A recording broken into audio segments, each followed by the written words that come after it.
Detroit Sports Nation, welcome to the DSN News Desk. I am Eric Vincent. Man, and I don't know how to feel today, guys. I really don't. I don't know where to start with this. Let's say it together. Let's say it so we can actually make it be real. The Detroit Lions beat the Green Bay Packers. 15-9 of a final score. 5-game losing streak snapped, 2-6 record updated, and a heart attack to go with it of a game. My goodness. I don't know where to start, man. I really don't. It's so much to unpack in this game. It's so much to go over. It's so much to digest. Again, it doesn't even feel real at this point. It does not even feel real to say out loud that the Detroit Lions, against all the obstacles that we're going to unpack, against all odds that they had to face today, they beat an Aaron Rodgers-led Green Bay Packer team in close fashion. I cannot believe this. I cannot believe this in any way, shape, or form, man. I don't know where to start with this, because we've seen the Lions beat the Packers before. It's not like they ain't ever beat them, but this is the first time they've done it in a situation where, again, the odds were stacked against you. The refs were being the refs. Aaron Rodgers was making his Aaron Rodgers type plays again. And you were making all the mistakes that we've seen through our lives historically with this team to throw these kind of games away right on cue in the fourth quarter. And it didn't happen. It didn't happen, man. I want to pose the question to you guys, because I want you to help me with this, because I'm trying to sit here and figure it out myself. Are you feeling discouraged, or are you feeling encouraged about this victory? How are we supposed to feel about this W? I feel so agnostic on this question, I don't even know what to say right now. It's just, you know what? Okay, all right, here, let's do it together. You should feel encouraged about this game. And let's start from the baby steps of why. It's the Detroit Lions we're talking about. They are prone to blowing these games. I just said it. They're prone to blowing these type of games all the time. We've seen it throughout this season. We saw it last season. We saw it in any coaching regime you can think of. They blow these games constantly. And for whatever reason, they were able to withstand a lot of things that were going against them. I don't know what it is about these NFL refs. Let me start with this, because this has been driving me crazy throughout the whole year. The Lions have been dealing with a lot of shaky officiating all season. We've seen Aiden Hutchinson get held constantly, week after week, especially the last few weeks, and the refs just go Stevie Wonder blind and don't call anything with it.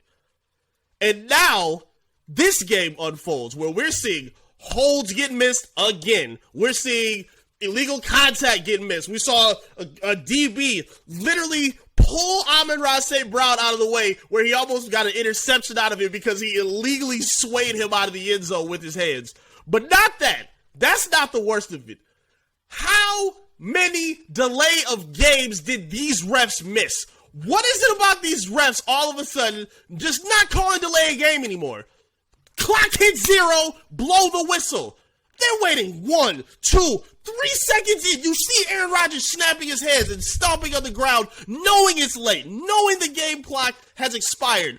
And the refs missed at least 5 delay of games that gave the Packers extra life the entire game, especially in the fourth quarter on a 3rd and long, where Aaron Rodgers was able to convert because the ref did not call a delay of game.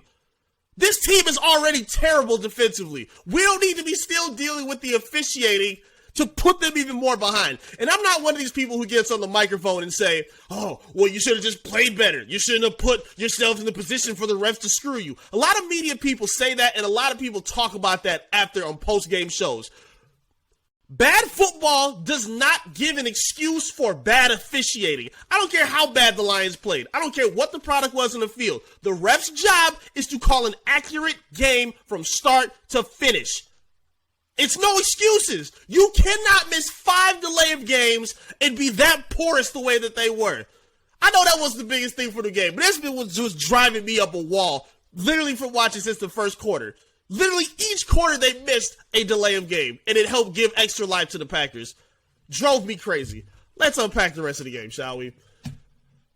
Not a pretty game at all, any stretch of the imagination. Jared Goff Another not impressive game at all by him. 14-26, 137 yards, 2 touchdowns to the rookie tight ends, which was very, very encouraging as you just traded TJ Hawkinson. So James Mitchell and Shane Zylstra caught their first tight end touchdowns in the NFL, and it was encouraging to see because, again, I don't care how Hawkinson played today with the Vikings, he has never been a reliable red zone target in his life with this team. So now to get that today in a game where you needed it was very encouraging to see. I believe it was the only catches. Yeah, oh no, Mitchell had one other catch in the game, but outside of that, I'm okay with what I saw from them because you needed them to step up and make plays, especially when a Jared Goff wasn't playing that well. Threw too many balls. He threw an interception, but he could have at least had 3 or 4 picks in this whole game. He was horrible. If there's any conversation at this point about Jared Goff being the future, because we saw him get off to the hot start. We saw him lead this offense to a top scoring offense in the NFL, one of the top 3 looking offenses in the NFL with the offensive line and the weapons at his disposal. He looked fantastic. All that is gone now at this point. He's showing you who he is. If things aren't perfect for him, he's buckling. He can't move in the pocket. He can't move outside the pocket. And he's forcing the balls in the same direction. He's forcing them to the same guys, no matter if they're double teamed or not. He's skipping balls in the ground to Amon-Ra St. Brown. He's not the answer. He ain't it. And we know that for a fact at this point. So please talk to me and tell me who you would like to see be the quarterback of the future for the Detroit Lions, not named Jared Goff. Because it can't be him at this point. All Jared Goff truthers, y'all have to be quiet at this point. He ain't it. And he's been showing you that since the Patriot game. And I don't want to hear it because of the injuries. I don't want to hear it, bro. I don't want to hear it because teams find a way to thrive and flourish. Billy Zappi did it against you. With the horrible weapons that New England has at their disposal, they still were able to skunk you 29-0. So I don't want to hear it. Jared Goff is supposed to be a competent quarterback. He got to be elite. Be competent. And he didn't really show to be that today. Not a good game by him at all. Didn't see much DeAndre Swift. Made a couple of splash plays in the passing game, but outside of that, he still looks like he's dealing with some injury problems. That looks like it's going to be a long-term concern. The Lions are going to have to address that at a certain point. Jamal Williams, tonight's game, 24-81. Didn't get in the end zone, but was very effective in keeping the chains moving. Some Lions that we did get some really good standout performances from that we haven't seen this season. Kirby Joseph, Jerry Jacobs. First of all, Jerry Jacobs, welcome back to the lineup because you saw the impact he was making in this late game against the Packers. Jeff Okudah, Jerry Jacobs, and Kirby Joseph were all over the place, ball hawking in very, very impressive fashion. Kirby Joseph got 2 interceptions, got a huge knockdown on 3rd down against Aaron Rodgers, where he just lost his mind and was just stomping away, looking as frustrated as we've all seen him throughout the season. And it was cool to see. It's cool seeing Aaron Rodgers get frustrated because any other time he's played against the Lions, he looks as comfortable as can be, smiling and snickering like he's ready to watch a Joe Rogan podcast episode. He's terrible. He's absolutely terrible. And he played terrible today. He wasn't that good. Aaron Rodgers didn't really put this team in that much of a chokehold. 23 of 43. That's 54% completion. 291 yards, 1 touchdown, 3 interceptions. Got a little bit of pressure on him, but he was able to escape a lot.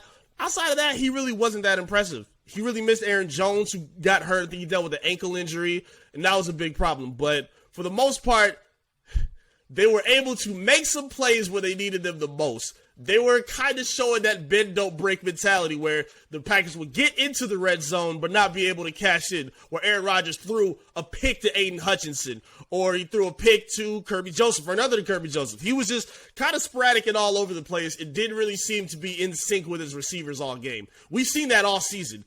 It's clear he misses Devontae Adams. It's clear Devontae Adams misses him. And you were the beneficiary of that today. Lions fans should be encouraged by that. Lions fans should be extremely encouraged by that. Now let's get to what we should not be encouraged by. I think we all need to come to a conclusion at this point that Dan Campbell, it looks like he's trying to do everything he can to get fired. I don't know if it's between him or Ben Johnson that needs to shoulder this blame, but I am disgusted at watching them constantly make these horrible calls on 4th down, on third down in these gutsy positions where you need to ice the game or set the tone or the momentum of the game, he's making all the wrong decisions that are putting this team behind the 8 ball. He's doing it again. He did it to open the game. You're driving. You're in the red zone. It's 4th and 2. You've been running the ball just fine. And even if you decide to go for it, you call a pass? Where you've been running the ball effectively the whole drive? You decide to pass? And you don't even get it.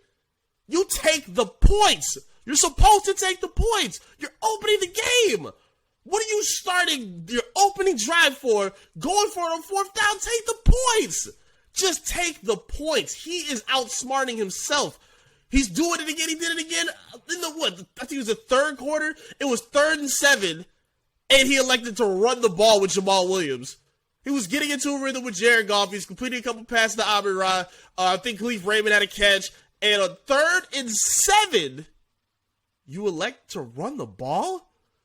You're supposed to be, when he's supposed to be gutsy, he goes conservative. When it's smart to be conservative and smart, he goes gutsy. I don't understand it. And then to close the game, you give the Packers the most favorable field position that you can imagine. When you're driving the ball, you get stopped on 3rd down because you weren't able to convert on a run. It was 3rd and 1. They were dropped for 2-3 yards. I wasn't mad about that. They got a good push. The Packers defense is good. It is what it is.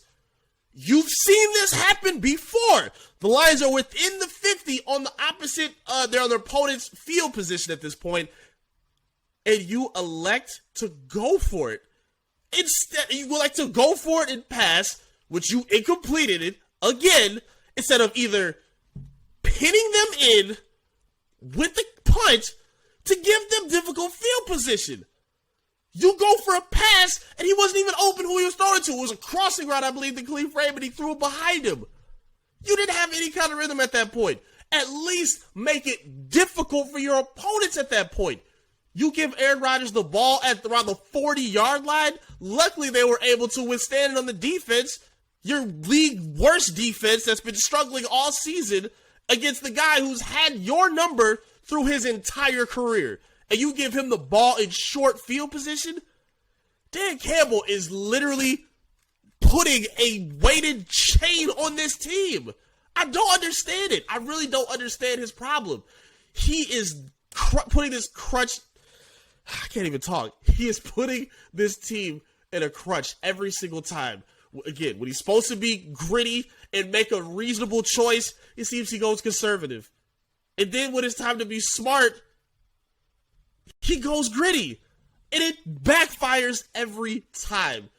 The Lions are lucky to have escaped how they did today because he was doing everything that they could to lose that game. The refs were on you. They were not helping you in any way, shape, or form. When they reset that play clock in the 4th quarter when you were on defense and Dan Campbell didn't say a word about it, when you were getting jobbed left and right by the officials with these delayed games and Dan Campbell didn't say a word about it, that's bad coaching. I had a problem with Jim Caldwell when the Lions would lose in like the heartbreaking games like the Seattle Seahawks or the Dallas Cowboy game, and he said absolutely nothing. To me, he's at fault for the same thing. You're getting jobbed by the officials. You're not saying a word to them on the sideline? Bad coaching. Bad coaching. The Lions are lucky to have escaped the way they did. Now, again, you should feel encouraged because we've seen and felt what the discouraging feel looks like. We've been on the other opposite side of this where it's a loss and you fumbled the game. We've seen what that feels like. You were able to escape out with a W. We didn't expect it, but it happened. So we're going to celebrate it. Hopefully they don't go into next week and do the exact same thing because they're not going to be able to do this for much longer. They're not going to be able to survive playing how they did today. Offensively or defensively. This was just bad all-around football. But again, you were able to escape out with a W. You did just enough to get the W. Hopefully they bring that A game against Chicago next week. Talk to me in the comments section. I would love to hear from you. And if you're feeling, again, encouraged or discouraged about what you saw from his team, they escaped out with a clean win, 15-9. I'd love to hear how you felt about the game. Talk to me in the comment section. Make sure you like the video as well. And subscribe to the channel if you're a new viewer as we get closer and closer to hitting that milestone of 5,000 subscribers. Keep getting us closer. We appreciate that support from you every single day. We appreciate it so much. Make sure you tap in on our social media as well. Facebook, Twitter, Instagram, TikTok, all the above. Search and follow Detroit Sports Nation. And of course, follow me as well at I am Eric Vincent. And thank you for bearing through all this with me, man. Again, a win is not supposed to feel this stressful, but we deserve this feeling. We deserve to celebrate this feeling, and we're going to do exactly that. I'll be back again with you soon right here with another update right here from the DSN News Desk. Peace.